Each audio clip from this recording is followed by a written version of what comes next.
It is not good to try to stop knowledge from going forward. Ignorance is never better than knowledge. एक दोपहर 1950 में Enrico Fermi new Mexico के loss Alamos national laboratory में अपने colleagues के साथ lunch कर रहे थे और लंच करते वक्त यूएफओ रिपोर्ट्स जैसे अलग अलग पॉसिबिलिटीज पर डिस्कशन कर रहे थे। सडनली फर्मी ने कुछ ऐसा बोला जो आज भी बहुत फेमस है, वेयर इज एवरीबडी? कहाँ है आखिर सब? ये क्वेश्चन आज भी एलियंस को लेकर एक बहुत बड़ा पैराडॉक्स है कि आखिर यूनिवर्स इतना शांत कैसे है। यूनिवर्स को बने ऑलमोस्ट 14 बिलियन साल हो गए हैं। बिलियंस ऑफ स्टार्स मौजूद है और ट्रिलियंस ऑफ प्लैनेट्स भी, अलग शेप्स एंड साइजेस पे। तो फिर ऐसा क्यों है कि हमें कोई भी एक्स्ट्रा टेरेस्ट्रियल लाइफ का एविडेंस नहीं मिला अभी तक? इसी पैराडॉक्स को आज हम फर्मी पैराडॉक्स के नाम से जानते हैं, जिसके बहुत सारे सॉल्यूशंस भी मिले। लाइक अर्थ अभी बहुत यंग है और एडवांस सिविलाइजेशन ने अभी हमें डिस्कवर ही नहीं किया है। बट एक इंट्रीडिंग सॉल्यूशन जो कि ऑक्सफोर्ड के रिसर्चर रॉबिन हैंसन ने प्रपोज किया था कि यूनिवर्स में एक ऐसा बैरियर मौजूद है जो सारे सिविलाइजेशन को इंटरस्टेलर बनने से रोकता है। मानो यूनिवर्स में ऐसा कोई गेम चल रहा हो जिसमें अगर तुम हार गए तो तुम डिस्ट्रॉय होगे।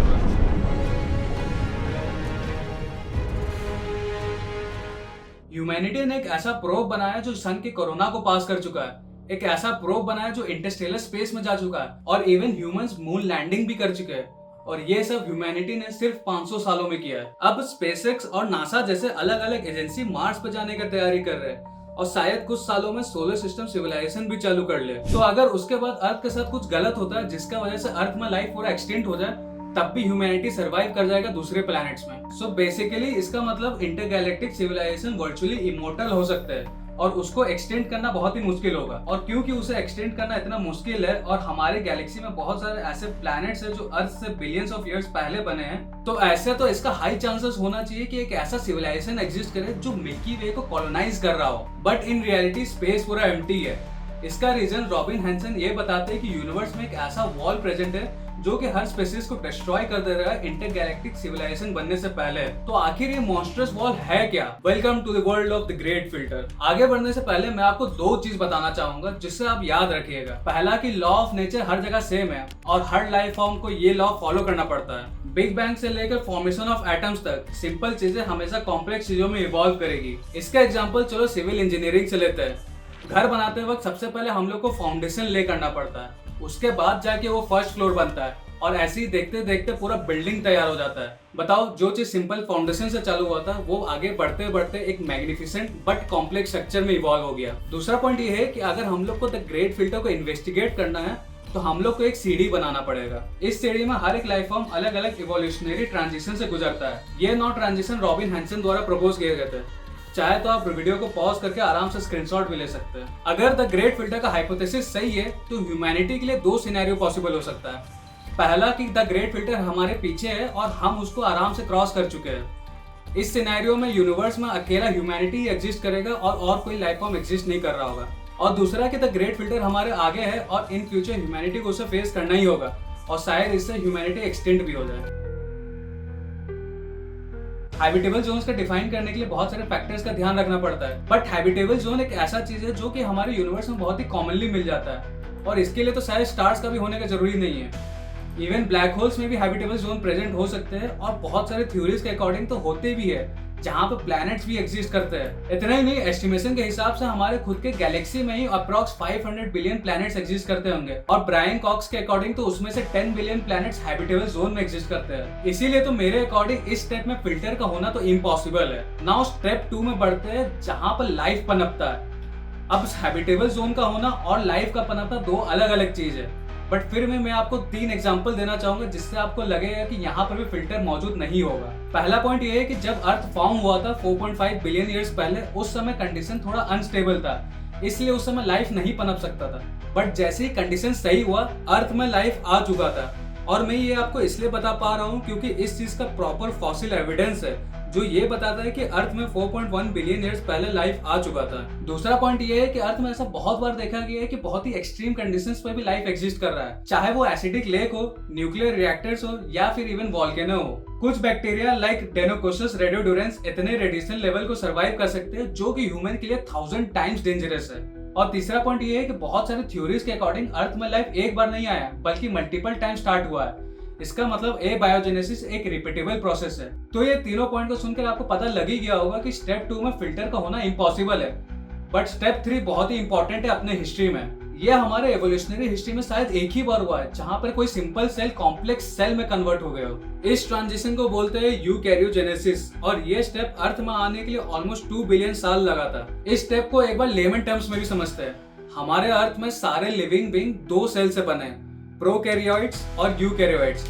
प्रोकैरियोट्स अगर एक रूम है तो यूकैरियोट्स वो एक मैंसन है जिसमें अलग अलग रूम है और हर एक रूम का अलग अलग फंक्शनैलिटी है। नाउ बहुत सालों तक ये बताया जाता है कि कोई भी मैंसन एग्जिस्ट नहीं करता था और सिर्फ रूम्स एग्जिस्ट करते थे, क्योंकि मैंसन बनाने के लिए एनर्जी का जरूरत था और सिंपल सेल के पास उतना एनर्जी होना इम्पॉसिबल था।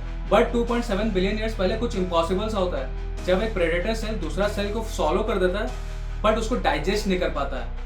यही पर फॉर्म होता है हिस्ट्री का पहला यूकैरियोट्स या फिर मैंसन। अमेरिकन बायोलॉजिस्ट लिन मार्केलेस ने यही चीज को अपने पेपर में पब्लिश किया था, जिसे पहले तो बैकलैश मिला था बट बाद में इसी थ्योरी को सपोर्ट भी मिला। एनीवे ये ट्रांजिशन इतना रेयर है हमारे यूनिवर्स में कि इस स्टेप में द ग्रेट फिल्टर का होना पॉसिबल हो सकता है। बट एक बार ये सिंपल सेल कॉम्प्लेक्स सेल में कन्वर्ट हो जाए तो स्टेप 4 और स्टेप 5 आसान है। सेक्सुअल रिप्रोडक्शन हिस्ट्री में बहुत बार देखा गया है, जिसका end result multicellular species ही होता है। इवन दो ये एवोल्यूशन बहुत स्लो है हमारे हिस्ट्री में, इस स्टेप में द ग्रेट फिल्टर का होना इम्पॉसिबल ही है। मेरे अकॉर्डिंग नेक्स्ट स्टेप में भी द ग्रेट फिल्टर एग्जिस्ट नहीं करेगा, क्योंकि टूल मेकिंग कोई इम्पॉसिबल टास्क नहीं है। अपने आसपास के जानवरों को भी आप देखेंगे तो वो अलग अलग टूल्स का इस्तेमाल करते हैं अपने सर्वाइवल के लिए। सी ऑटर्स को देखा गया एनविल स्टोन का इस्तेमाल करते हुए अपने प्रेज का सेल तोड़ने के लिए। वॉब्स पेबल्स का इस्तेमाल करते हैं अपने एग्स को बचाने के लिए और इवन क्रोज भी स्टिक्स का इस्तेमाल करते हैं कीड़े पकड़ने के लिए। तो इस स्टेप में मेरे हिसाब से तो फिल्टर नहीं है। अब बारी इंटेलिजेंस और कॉन्शियसनेस का। मेरे हिसाब से इवोल्यूशन से हर एक creature same level of intelligence possess करते हैं, जो कि उन्हें सरवाइव करने में मदद करता है। एग्जाम्पल से समझे तो अगर एक मैथ प्रॉब्लम सॉल्व करने को बोले तो ह्यूमन शायद सबसे इंटेलिजेंट होंगे, फॉलोड बाय एप्स और maybe dolphins, then elephants, dogs and so on. But अगर एक चार्ट बनाने को बोले जिसका पैरामीटर विजुअल एक्विटी हो तो शायद ह्यूमन टॉप 100 में भी नहीं आएंगे। इसीलिए तो नेचर में सारे क्रिएचर्स मोर और लेस इक्वली इंटेलिजेंट होते हैं। अब 2 सिनेरियो समझने की कोशिश करते हैं। एक सिनेरियो में एक लिजर्ड एक फ्लाई को कैच करने की कोशिश कर रहा है। उसे ये समझने का जरूरत नहीं कि फ्लाई क्या होता है, उसे बस उसका फ्लाइट पैटर्न समझने की जरूरत है। एक बार वो उसको समझ आ जाए तो उसको कैच कर लेगा और खा जाएगा। ये पूरा ऑटोमेटिक प्रोसेस है और इस प्रोसेस में कॉन्शियसनेस का कोई रोल नहीं है सर्वाइव करने के लिए। दूसरे सिनेरियो में एक आदमी एक बॉल को कैच करने जा रहा है। अनकॉन्शियस माइंड से वो कैच को ड्रॉप कर देगा, बट वही कैच को अगर वो कॉन्शियसली पकड़ेगा तो वो आराम से कर लेगा बिना कुछ ओवर थिंक किए। बट मोस्ट इंपॉर्टेंट चीज, ये कैच देखकर दूसरे ह्यूमंस पे भी इमोशन फील होगा, चाहे वो डायरेक्टली इन्वॉल्व ना हो। ये इंटेलिजेंट कॉन्शियसनेस बहुत ही कम क्रिएचर में देखा गया है और शायद यही रीजन है कि पास्ट में करोड़ों क्रिएचर एग्जिस्ट तो किए हैं बट कोई भी अपने आप को डिस्ट्रॉय करने का कैपेबिलिटी नहीं रख पाया। मेरे अकॉर्डिंग ये स्टेप भी बहुत स्ट्रॉन्ग कैंडिडेट है जहां पर द ग्रेट फिल्टर प्रेजेंट हो सकता है, क्योंकि इस स्टेप में सेल्फ डिस्ट्रक्शन का चांसेस एक्सपोनेंशियली बढ़ जाता है। करंटली ह्यूमैनिटी के पास बहुत सारे चैलेंजेस है, like nuclear arsenals, population growth, climate change and और भी अलग अलग चीजें। बट इनमें से कोई भी चीज ह्यूमैनिटी को कम्प्लीटली वाइप आउट नहीं कर सकता।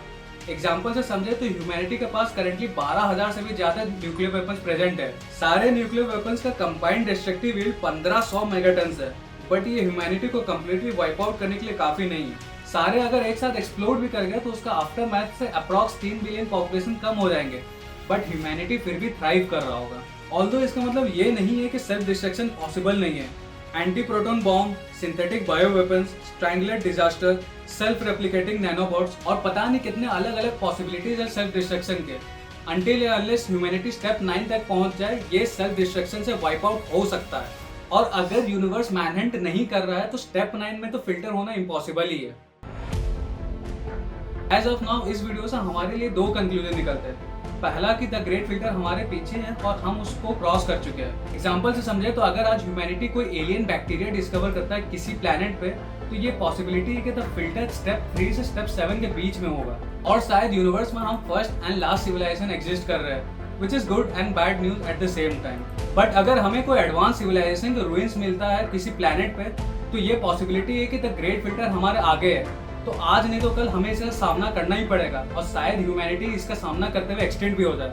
दोनों कंक्लूजन मेरे हिसाब से इक्वली टेरिफाइंग भी है और एक्साइटिंग भी। मिलते हैं नेक्स्ट टाइम, तब तक के लिए स्टे क्यूरियस।